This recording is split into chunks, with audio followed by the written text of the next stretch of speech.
மாதிரி அவள் கொஞ்சம் எடுத்துக்கோங்க. லேஸ் அவள் அல்லது கெட்டி அவள் எது வேணுமோ அதை எடுத்துக்கோங்க. இதை நல்லா கழுவிட்டு கொஞ்சமாக தண்ணி ஊற்றி ஊற வைங்க. லேஸ் அவள் அப்படின்னா உங்களுக்கு தண்ணி ரொம்ப கம்மியாக ஊற்றினா போதும். கெட்டி அவளாக இருந்தால் மட்டும் கொஞ்சம் அதிகமாக ஊற்றிக்கோங்க. ஆனால் தண்ணி ரொம்ப கம்மியாக ஊற்றி இப்போ நம்ம வந்து இது ஒரு 1/4 மணி நேரத்துலேருந்து அரை மணி நேரம் வரைக்கும் ஊற வைக்கணும். அடுப்பில் ஒரு வானிலை வச்சுக்கோங்க. அதில் கொஞ்சமாக எண்ணெய் ஊற்றிக்கோங்க. அதில் கொஞ்சமாக கடுகு போட்டுக்கோங்க. கடலைப்பருப்பு, உளுத்தம்பருப்பு சேர்த்துக்கோங்க. பெரிய வெங்காயம், பச்சை மிளகாய் எல்லாம் கட் பண்ணி வச்சுருக்கோம். அது வந்து இதில் சேர்த்து அப்படியே வணக்கணும். தண்ணி ரொம்ப கொஞ்சமாக சேர்த்து ஊற வச்சிங்கன்னா தான் இந்த மாதிரி பிசைய முடியும். நல்லா கைகளில் வந்து அவள் எங்கேயுமே தெரியாத அளவுக்கு இந்த மாதிரி நல்லா நைஸாக பிசைஞ்சுக்கோங்க.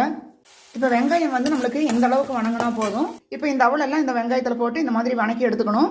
துருவன தேங்காய் வந்து கொஞ்சம் போட்டுக்கோங்க. அப்போதான் நல்லா டேஸ்ட்டாக இருக்கும். இந்த மாதிரி பொடியாக கட் பண்ண கொத்தமல்லி தலைகளும் கொஞ்சம் போட்டுக்கோங்க. சூடாரிச்சு இந்த மாதிரி கொழுக்கட்டைகளாக செஞ்சுக்கோங்க. இட்லி பாத்திரத்தில் வந்து ஒரு 10 நிமிஷம் ஆவியில் வேக வச்சு எடுத்துருங்க. இப்போ அவல் கொழுக்கட்டைக்கு வந்து தேங்காய் சட்னி, கார சட்னி, தக்காளி சட்னி எல்லாமே நல்லா இருக்கும். டேஸ்ட்